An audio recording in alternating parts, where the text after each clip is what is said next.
Everybody's waiting for you!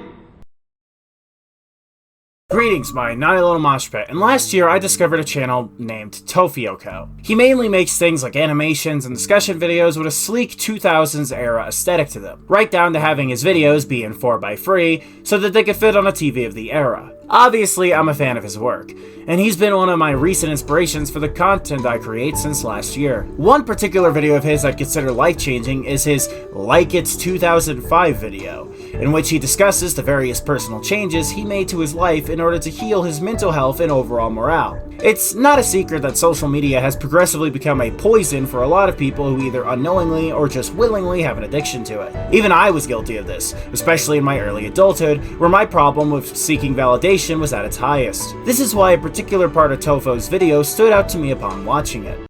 I've seen a lot of people online recently reminisce about when the internet used to be a place, but I mean, you could still treat it that way. It's not like you need to have it on you 24/7. You're not obligated to be online 24/7. It was there in particular where it really clicked with me that I could, in theory, put a lot of what Tofo suggested into practice for myself and my own life. That's what this video is mainly going to be about. I mainly felt inspired to do this because I feel like many people, like myself, aren't capable, for one reason or another, of doing everything to the exact level that Tofo describes in his video. But maybe with mine, you can get ideas for how to do similar things that best work for your own day-to-day by hearing about how I did it. I highly recommend watching Tofo's original video before or after viewing this one though. I've linked it in the description as I usually do with videos I highlight like this. Tofioko's honestly such a breath of fresh air in the modern YouTube landscape, and I'd highly recommend subscribing to his channel and even checking his website, which I'm probably going to link in the description as well. With all that said, how's about we get to the meat of things? Something Tofo mentions himself doing is purchasing a dumb phone, which for those of you who didn't watch his video already, that's basically just a shorthand term to describe a cell phone from the pre-smartphone era. Now, as aesthetically pleasing as it'd be for me to also own a flip phone, my current status budget-wise mean that's going to be a later day purchase, especially because I'd like to own an MP3 player alongside it beforehand. However, I did find my own ways to kind of dumbify my smartphone in ways that bettered my day-to-day. I feel like sharing these steps for anyone else who doesn't want to upend their entire phone situation, but still want to be without all the issues a smartphone provides. First thing I did was remove all the social media apps from my phone.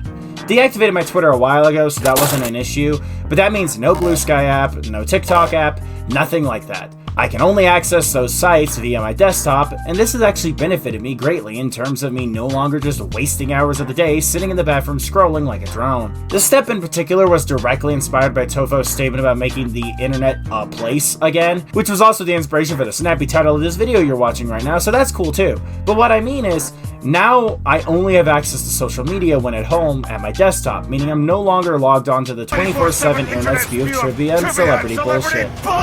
The only social media, quote-unquote, that I kept on my app collection is Discord, but to me, that doesn't count as a social media app because I basically just use Discord for texting my friends and family, which I find is important enough to keep on my phone. After that, the next step came from me removing the Spotify app off my phone. This was admittedly more motivated by my annoyance with ads playing during my music listening while skateboarding out and about.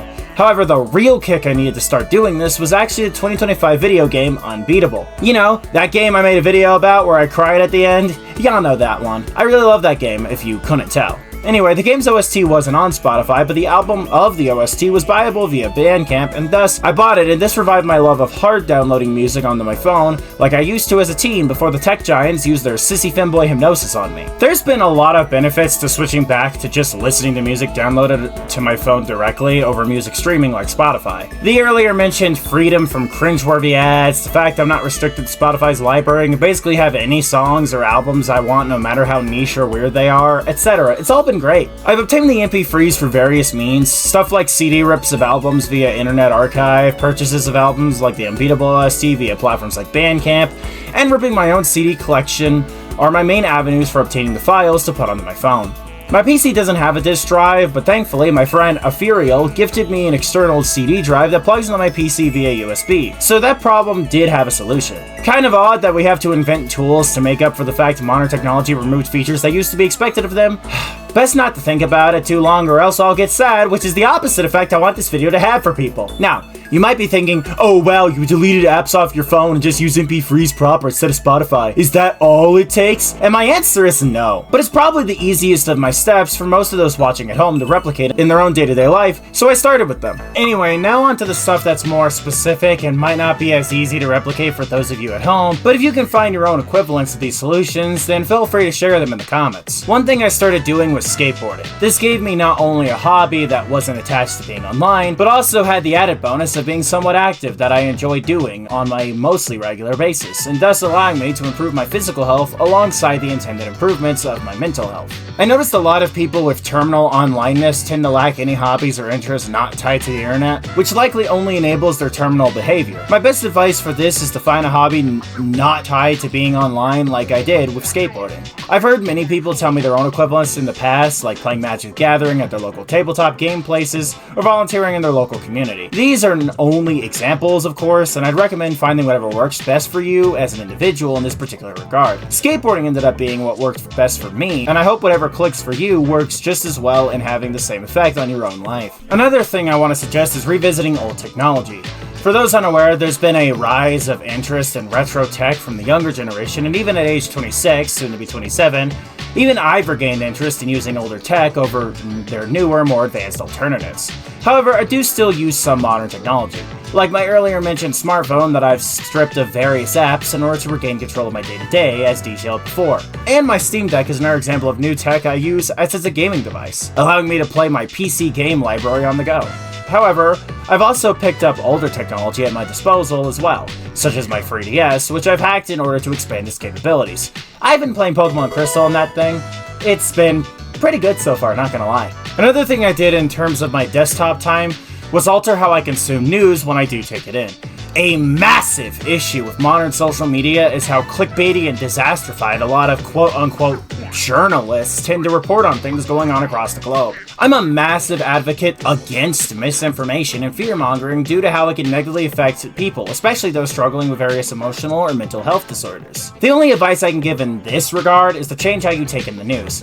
I'd recommend following accounts such as Doomsday Debunks, Ariella Elm, Progress Network, Pale Blue Home, and Hope for the Planet on Blue Sky if you use that website. This tidbit really only applies to those who wish to stay informed on current events without all the doomerism that plagues most mainstream equivalents. Now, for the final step, I'd like to focus and discuss improvements I could recommend to take for one's physical health. I mentioned earlier how I've started skateboarding as a hobby, but I've also started lifting weights. Priorly at a gym, but after money issues caught up to me, I started mainly lifting at home. I got a pair of 15-pound weights for around 47 USD via Amazon, but the price can differ to being cheaper or higher depending on the size of weights you go for. Make sure you don't overdo it and don't lift every day. It's important to pace yourself, period. Originally, I started working out because Rhea Ripley changed my life, but realistically, I'm probably going to end up with a more athletic jogger body like I'm a human Rainbow Dash drawing or something. Now, if you don't want to work out at home, but also can't afford a gym membership, I do have a solution for that, though it'll be dependent on your location. Community centers tend to have their own gym areas you can use for a small fee, so I'd recommend looking into those if you're able to.